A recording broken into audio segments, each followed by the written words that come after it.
Bonjour à tous. Plus intelligente, plus connectée, plus durable, voilà la ville de demain. Reste maintenant à savoir quelle sera la place du citoyen dans cette Smart City.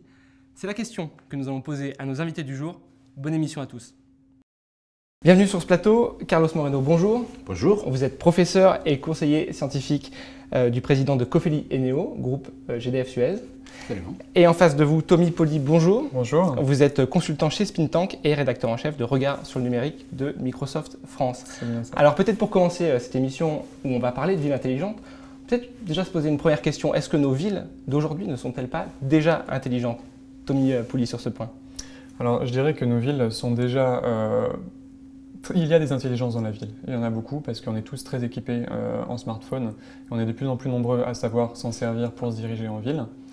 Mais en réalité, il y a encore tout un enjeu à connecter la ville à ces intelligences, c'est-à-dire aux usages de ses citadins au plus près de leur quotidien. Si vous voulez, 90% des Français considèrent que le numérique leur simplifie la vie au quotidien, mais ils sont moins d'un tiers à penser que leur ville s'en préoccupe. C'est un sondage qui a été fait pour Ipsos pour Microsoft. Récemment en novembre 2013. Très bien. Et finalement, on a une ville qui est pétrie de problèmes parce qu'en face de ces citoyens intelligents, on a des problèmes de congestion. Chaque automobiliste passe 47 heures en moyenne dans les transports bloqués en France chaque année. Ça coûte 6 milliards d'euros à l'économie française. Donc en face du citoyen intelligent, on a une ville qui cherche qui doit trouver des moyens de résoudre des problèmes et qui a encore trop une réflexion en termes d'infrastructure. Carlos Moreno, beaucoup d'injonctions sur la ville intelligente et puis peut-être encore des réalités qui se mettent doucement en place.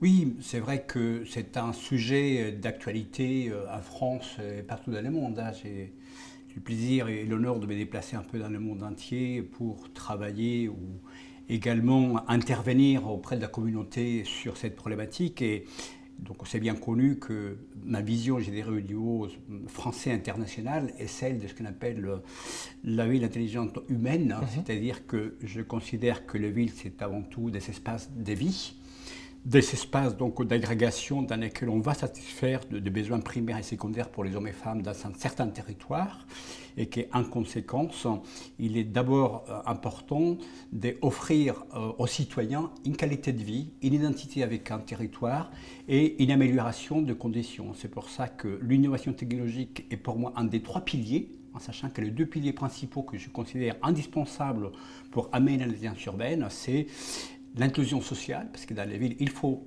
vivre, mais il faut mieux vivre et il faut bien vivre ensemble. La rénovation urbaine, parce qu'une ville, donc la plupart, elle existe déjà et il faut compter avec ce qu'il y a aujourd'hui. Et ensuite, la puissance des révolutions technologiques et parmi elles, le numérique. C'est un triptyque indissociable pour qu'on puisse amener de la vraie intelligence aux citoyens, qui est la seule chose qui compte. En préparant cette émission, on m'avait dit on ne doit pas mesurer le QI des villes. C'est plus sensible, c'est plus subtil que ça. Oui, effectivement. Donc, c'est un de mes points, je dirais, que je développe un peu partout. Et je considère qu'on ne peut pas être dans une situation générique pour dire ma ville est plus intelligente que la tienne parce que mon QI des villes est plus important. Parce que il n'y a pas la ville, il y a des villes. Chaque ville se développe dans un contexte géographique, économique, social, culturel, religieux, territorial qui fait que Paris, Rio, Shanghai, Hyderabad, ce sont des villes qui obéissent à des contextes extrêmement différents. Quand vous voulez faire de l'autopartage à Rio, ce qu'ils vous disent les gens, c'est « mais moi je viens d'une classe qui était pauvre il y a quelques temps, maintenant je suis une classe moyenne, et donc en signe de reconnaissance sociale, c'est ma voiture. Pourquoi tu veux que je la partage ? Mets-moi des caméras pour éviter qu'elle soit volée. » À Paris, c'est tout à fait normal et naturel qu'on soit dans une démarche de autopartage, parce qu'il y a une acceptabilité sociale des transformations. La revue Science avait fait un très très bel article donc, au mois de mars qui disait, dédié à l'intelligence, qui disait « ce n'est pas parce qu'on est intelligent que ça nous évite d'être stupide ». Voilà. Donc soyons avant tout proches de l'intelligence citoyenne dans un contexte pour que la ville dans laquelle nous habitons, dans les contextes dans lesquels elle se trouve, ait les meilleures conditions de développement pour ses habitants. Bon, on va essayer d'être le moins stupide possible pendant cette émission, même si je suis mal placé pour en parler. Thomas Poli, dans un récent article pour votre blog, vous parliez, vous, de villes sensibles. Alors, on trouve cette idée peut-être d'accessibilité des citoyens à la ville intelligente dont on vient de parler avec Carlos. on arrive à un moment où la ville a l'opportunité de se connecter aux usages de ses citadins pour optimiser son fonctionnement. En réalité, en fait, on se rend compte qu'on n'est pas tous équipés de la même manière malgré tout. La fracture numérique aujourd'hui, ce n'est pas uniquement des gens qui sont mal équipés, tout le monde l'est, mais on n'a pas la même capacité à se servir des outils à notre disposition. Du coup, une ville sensible, pour moi, c'est une ville qui se mettrait au niveau de son citadin le moins à l'aise avec les technologies pour que la ville reste une ville accessible à tous. Sur ce point, il y avait un exemple récent avec la tempête aux États-Unis, c'est ça? On en avait parlé également en préparant cette émission. Effectivement, on se rend compte que, donc en fait, c'était quand l'ouragan Sandy a dévasté New York en 2007. Il y a une équipe de recherche qui a décidé d'utiliser les traces laissées par les New-Yorkais sur les réseaux sociaux pour allouer les ressources d'une équipe humanitaire. Et évidemment, cette équipe s'est beaucoup plus occupée des cadres hyperconnectés de Manhattan, qui étaient ceux qui laissaient les traces sur les réseaux sociaux, que les gens du Bronx, qui étaient peut-être plus en besoin. Carlos Moreno, là on touche peut-être à un point qui est important, c'est qu'il ne s'agit pas seulement de créer des usages, mais il faut impliquer les citoyens dans la création de ces usages. Oui, tout à fait. Je pense qu'on est au cœur même de cette problématique de la transformation de la ville. Moi, j'appelle ça donc la transition urbaine. Donc, je considère qu'aujourd'hui, nous vivons une période formidable qui est celle de la révolution ubiquitaire qui amène la possibilité de créer une grande connectivité, mais cette connectivité donnera lieu à ce que j'appelle des zombies geeks, c'est-à-dire des gens qui sont hyper connectés mais qui n'ont aucun lien social et qui, au niveau d'une ville et des agglomérations, il est essentiel que les usages et les services soient au rendez-vous avec les citoyens et qu'il y ait également donc, une participation citoyenne active. Et cette notion de ville sensible, on la développe avec Carlo Ratti du MIT, on a fait encore une émission hier, on en fait une demain, sur cette démarche-là, puisqu'on a du mal à prendre conscience de la fragilité de la ville. Vous regardez les images rien qu'il y a quelques jours concernant des incidents de tempête, la tempête des sables qu'il y a eu à Téhéran en début d'année. Vous voyez donc quasiment toute la ville du nord de l'Amérique emprisonnée par la glace.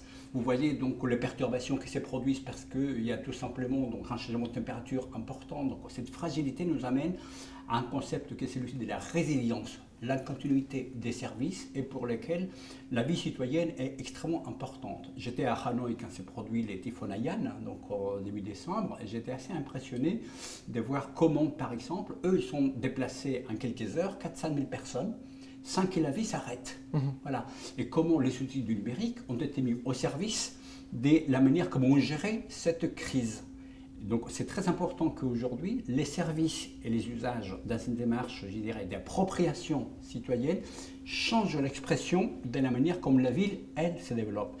Et les villes qui réussissent aujourd'hui, si on prend le World Summit Cities qui a eu lieu à Singapour donc du 1er au 4 juin, les villes qui ont été lauréates, donc Yokohama, Medellín et Soshu, ce sont des villes dans lesquelles l'expression citoyenne, elle est très forte. Et la transformation de la ville s'est traduite par ce qu'appelle la grande Saskia Sassen, la sociologue, la ville globale, la ville monde, qui hack la technologie. C'est les usages et les services qui hackent les technologies et pas le contraire. Donc on a eu une vision trop technocentrique de la ville intelligente percée. Je pense qu'aujourd'hui, on est en train de remettre la pendule à l'heure, parce que les grosses expériences, effectivement, de villes sensibles, ce que j'appelle la ville vivante, ce qu'on appelle les smart cities humaines, font place, effectivement, à une meilleure gouvernance dans les villes, un échange participatif avec les citoyens et des nouveaux usages et des nouveaux services pour notre vie de tous les jours, et pas simplement le fait d'être geek. On vient de voir avec Carlos un exemple réussi en matière de ville intelligente. Tommy, est-ce que vous auriez également comme ça des exemples de projets bien nés qui impliquent les citoyens ? En fait, il y a mille et une façons par lesquelles le numérique peut stimuler de meilleurs comportements. On s'est rendu compte, par exemple, prenez le télétravail. Je crois que c'est au Royaume-Uni qu'on a ces chiffres. Si un salarié du tertiaire sur deux se mettait en télétravail, ne serait-ce que 2 jours par semaine, ça ferait économiser peut-être 40 milliards d'euros partagés entre les ménages, les collectivités et les entreprises. Et on a déjà des expériences en France où on se rend compte que ça marche, ça facilite la vie des gens, ça fait gagner du temps, du stress. Je pense notamment dans le Conseil général des Hautes-Alpes à installer des kiosques citoyens assez loin dans la montagne parce que les gens ne pouvaient pas forcément, à chaque fois qu'ils avaient besoin de faire quelque chose en mairie, faire les 40 km qui les séparent de Gap. Donc c'est simplement un petit kiosque avec un système de vidéoconférence par lequel on peut être en lien avec sa mairie. Ce sont des choses qui sont concrètes aujourd'hui, déjà mises en place et qui participent d'une ville qui va déjà peut-être être mieux régulée et faciliter la vie des gens. Carlos Moreno, peut-être également un autre exemple de projet bien né? Oui, il y en a beaucoup et je pense qu'effectivement, il y a une tendance de plus en plus à construire des projets, je dirais, dans lesquels ce n'est pas un démonstrateur sur quelques rues et qui montre ce que la technologie apporte, mais ce que j'appelle donc des city labs, c'est-à-dire des villes, des laboratoires urbains à ciel ouvert. En France, nous savons aujourd'hui, rien que les cas de Paris, par exemple, donc nous sommes aujourd'hui, où on voit les transformations de la ville par les usages, rien que dans la mobilité, donc le Vélib, l'Autolib, également donc, les incubateurs que la ville de Paris positionne donc, à l'échelle de la ville elle-même. Nous avons donc des villes comme Lyon également, avec une dynamique de poussée également par l'énergie, par le smart grid, par l'open data, mais nous avons également, parce que ce n'est pas l'apanage des grandes métropoles, effectivement, donc des petites villes et des petites communes dans lesquelles il y a des démarches d'amélioration donc, citoyenne. On voit par exemple une ville comme Dijon dans laquelle la mise en place de la renaissance du tramway a amené une transformation urbaine extrêmement importante. J'étais très impliqué donc, sur ce projet-là. Et il y a quelque chose que je souhaite souligner parce que parfois on l'oublie, la ville de Beaune par exemple en Côte d'Or, connue par ses hospices et son vin donc mis aux enchères, qui a su complètement transformer donc son patrimoine, qui est très important dans les villes petites et les villes moyennes, pour faire ce qu'on appelle la mise en valeur patrimoniale et créer des espaces numériques d'hybridation, et dans lesquels les vieilles pierres, il y en a beaucoup, ont su raconter des histoires avec de la projection donc, sur les façades, avec le mur, avec un parcours dans la ville.